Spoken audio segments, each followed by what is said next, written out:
आप सभी महान आत्माओं को नमन करते हुए आपका YouTube channel true self the never and पे स्वागत है।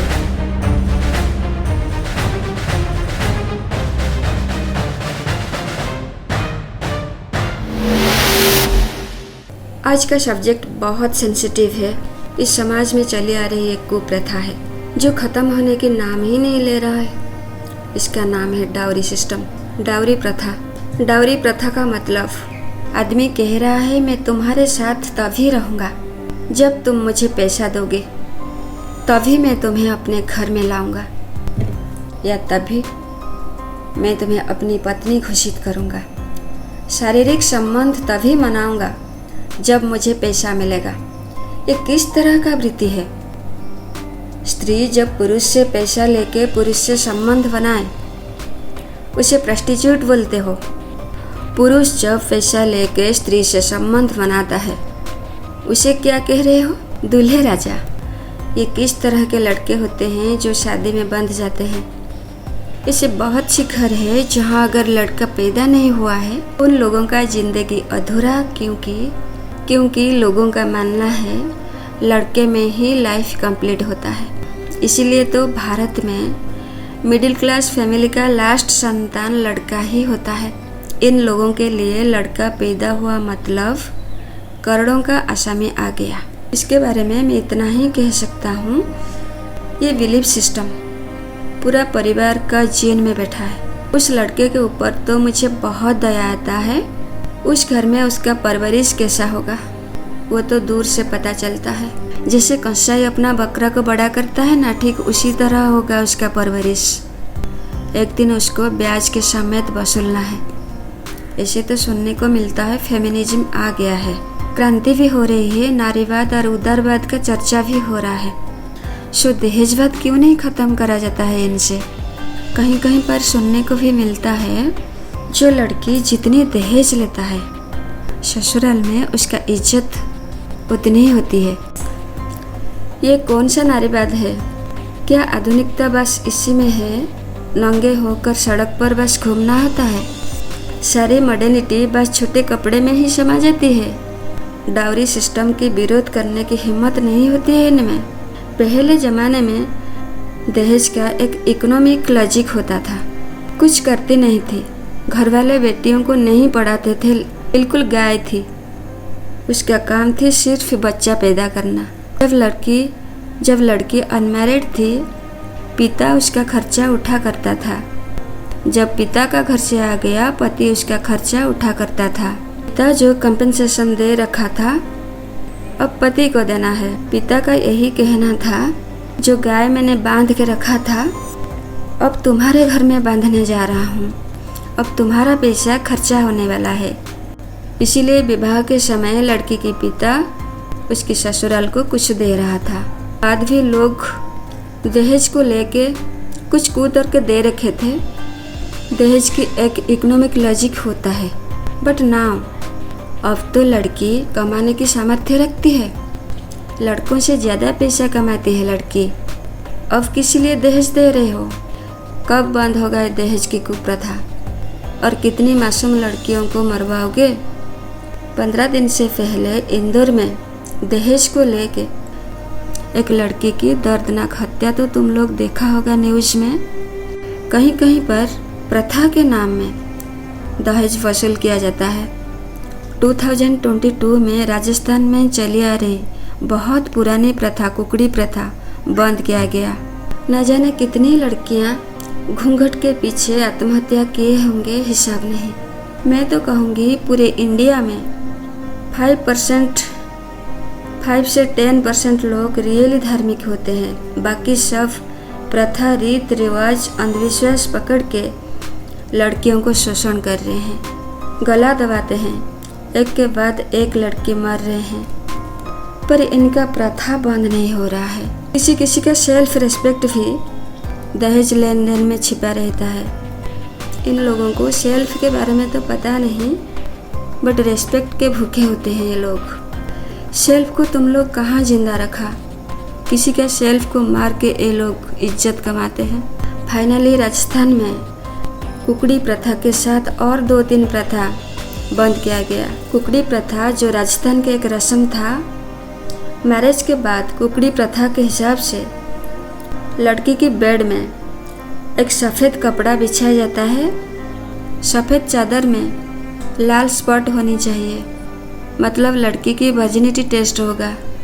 अगर वर्जिनिटी टेस्ट में लड़की पास हो रही है तो ठीक है, सफ़ेद चादर में लाल स्पॉट है तो ठीक है, नहीं तो लड़की को 10 लाख जुर्माना देना होगा। मतलब विधवा विवाह, डिवोर्स के बाद री मैरिज वहाँ अलाउड नहीं है।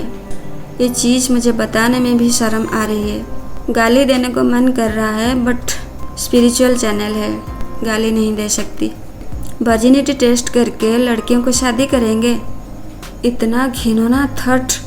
2022 में पहली बार किसी लड़की ने आवाज़ उठाई। वो लड़की वर्जिनिटी टेस्ट में फेल हो गई थी। उसका पति, सास, ननद सब ने उसको बहुत मारे। इसके साथ ससुराल वाले 10 लाख जुर्माना देने के लिए कहे। लड़की की पिता माता माफ़ी भी मांगी। लड़की की रेप हो चुका था ये बात भी बताई, फिर भी ये लोग नहीं माने, लड़की को नहीं अपनाए। लड़की की कोर्ट केस भी चल रहा है ये बात भी बताए, फिर भी नहीं माने। गांव का सरपंच, समाज लड़की को एक्सेप्ट नहीं किया, बट लड़की बहादुर निकली। बहुत पुरानी प्रथा, कुकड़ी प्रथा को बंद कराने के लिए लड़की ने सारी बात पुलिस को बताई। फाइनली इस प्रथा के अगेंस्ट में एक्शन लिया गया और प्रथा को बंद किया गया। यहाँ रिश्ता बचता नहीं, पर रस्में जिंदा है। सरकार से अगर कुछ काम हासिल करना है, पति के घर से जब निकल जाते हैं ये लड़कियाँ सड़क पर उतर आते हैं, नारा लगाते हैं। दहेज के खिलाफ क्यों नहीं नारा लगाते हैं? जब दहेज का बात हो रहा है ये लड़कियाँ मना क्यों नहीं कर रहे हैं, हम शादी नहीं करेंगे। तुम्हारे पापा का 20 साल का कमाई को कोई ले जा रहा है, तुम्हें आवाज़ उठाना नहीं आती?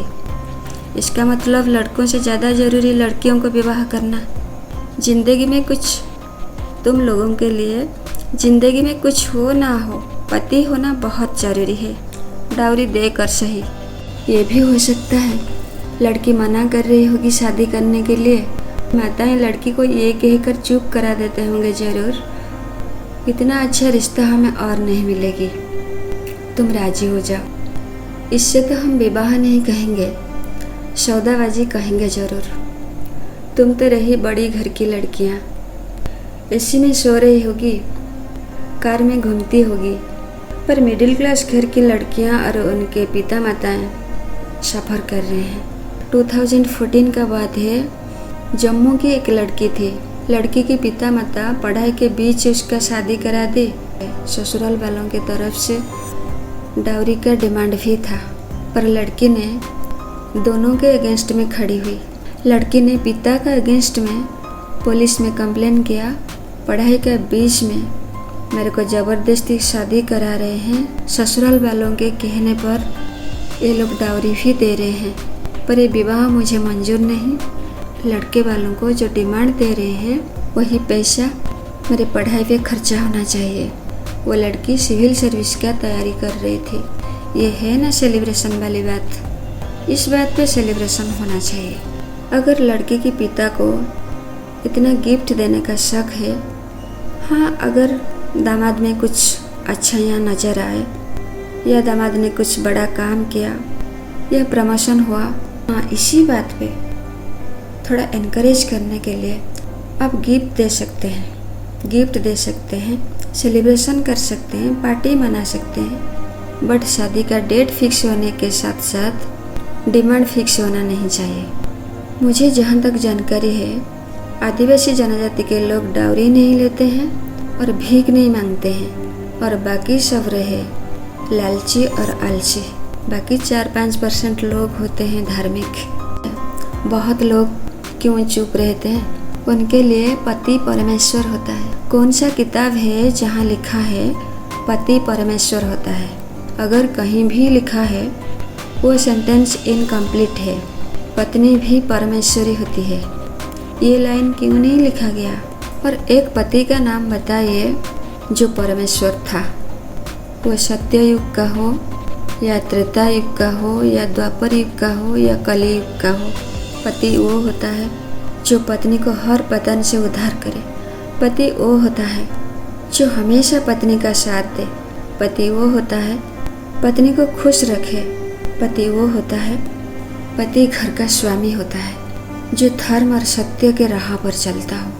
इक्वली पत्नी के लिए भी वही रूल्स लागू है। अपनी बेटी को पढ़ाइए लिखाइए, पर डाउरी मत दीजिए, क्योंकि बाकी लड़कियां बहुत सफ़र हो रहे हैं।